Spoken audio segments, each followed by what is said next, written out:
Go. Welcome back, everybody, to the live webinar here at weBINAr. So today what I'm going to do is discuss an interesting case. Not so much the case, actually, more what halacha has to say about such a thing. And that is the case of Apple, the company Apple, versus the FBI. Now, just for honesty's sake, I just want to say where I'm getting all this from. A lot of this is going to be based on many Jewish sources and halachic authorities, but all compiled, and I'll just show you in the video, a book called Headlines. This is a book written by David Lichtenstein, and a great book, very recommended.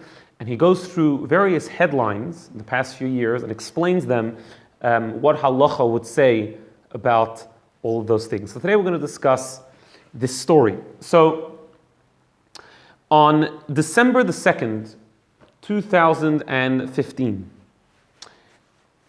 a married couple, actually, two terrorists went into a inland regional center at San Bernardino, California, and shot and killed 14 people, and 22 other people were injured.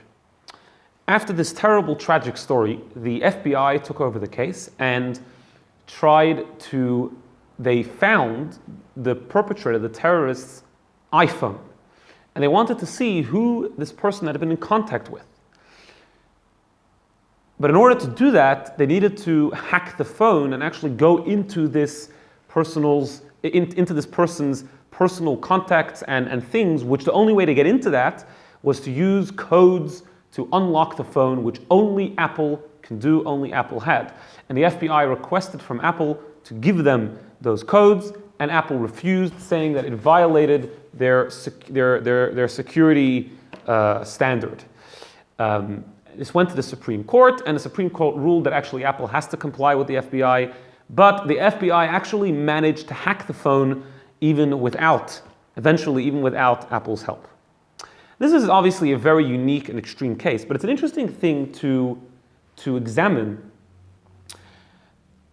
What exactly is the halacha regarding breaching a person's privacy? And you can actually divide this really into three questions.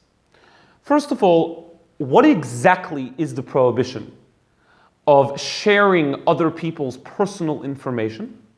Number one, we all, by common sense, will say it's going to be forbidden, but where exactly is the source for that in Torah law and halacha? Number two, where would be the source that it's forbidden just to look at someone's private information, even without the intent to share it? And number three, situations where sharing a person's private information or private things about another person would be permitted. When would that be allowed? So let's start off with the prohibition against sharing somebody else's personal information. So we have a number of sources for this, a number of ideas, and we'll see how much we get through. So the first concept is called Bal Ye'omer, which literally means don't say, don't tell. And we learn this out from a very interesting place. You know, if you listen to the Torah being read in shul on a weekly basis, you'll hear a lot of times the verse, numerous times. Vayidaber Hashem el Moshe le'mor. And God spoke to Moses saying. What is that last word doing there? Le'mor. Basically what it means is that God is telling Moshe Rabbeinu, I am telling you this to tell people, to tell other people. And our sages learn out from that had God not given Moshe Rabbeinu permission to share that information, he would not be allowed to share that information. Which we learn out a very interesting thing. God can't be damaged. You can't offend God, you can't damage God, so to speak. And therefore, by sharing information that God had told Moshe Rabbeinu, nothing's going to happen to God. But nevertheless, Moshe Rabbeinu needed specific permission to share that information.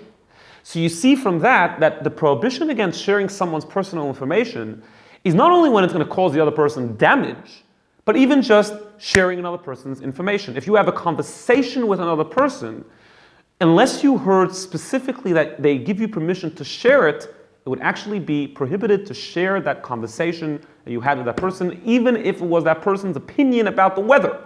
it would nevertheless be forbidden to share that piece of information.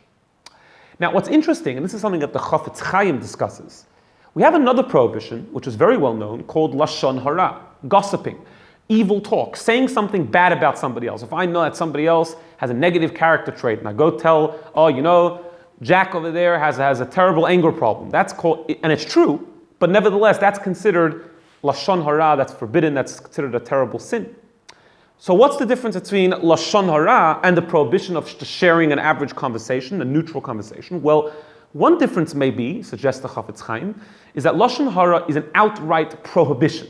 It's it is outright forbidden from the Torah to say something negative about somebody else, even if it's true. Obviously, there are exceptions to that, like we've discussed in the past, but as a general rule. Sharing someone else's conversation is even when it's a neutral conversation. It has no damage, no negativity seemingly is going to come out of it. It's not going to cause any damage to that person. It's nevertheless forbidden. And perhaps another difference would be that sharing someone else's conversation which you had with them, the prohibition is only when you had that conversation in private. But if the conversation took place in public, then obviously that person assumes that more people know about it, so it wouldn't be a problem.